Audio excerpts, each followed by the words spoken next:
অক্ষয় তৃতীয়ার দিন ফিনান্সিয়ালি জায়গাটা আরও স্ট্রং হওয়ার জন্য, ভালো হওয়ার জন্য, নিজের বাড়িতে পজিটিভিটি আনার জন্য, ফিনান্সিয়াল জায়গা থেকে একটা পজিটিভ ভাইবস আনার জন্য, এবং বাড়ির নেগেটিভিটিগুলো যাতে দূর হয়, এই সব কিছুর জন্য ছোট ছোট কয়েকটা কাজ করো। সবার প্রথম, তুমি যে নুন, রান্নাঘরে যে নুন ব্যবহার করো বা নুনের যে ডিব্বা, নুনটা চেষ্টা করবে কখনো প্লাস্টিকে না রাখার। নুনটা অলওয়েজ কাঁচের পাত্রের ভেতরে রাখবে।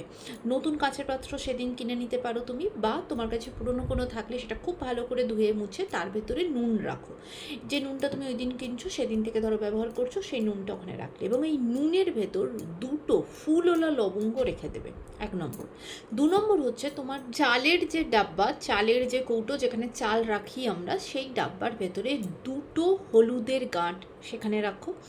এবং যেটা আটা আছে, আটা যেখানে রাখো বা আটার যে ডাব্বা, সেই আটার ডাব্বার ভেতরে তোমার কাছে যদি কোনোভাবে যদি কোনো রুপোর কয়েন থাকে, বা সেদিন তুমি যদি রুপোর কোনো কয়েন কেনো, সেটা রাখতে পারো, আর না হলে 1 টাকার একটা কয়েন তুমি রেখে দিতে পারো।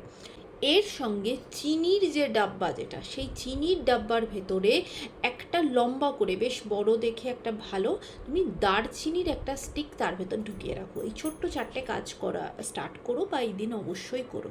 এটা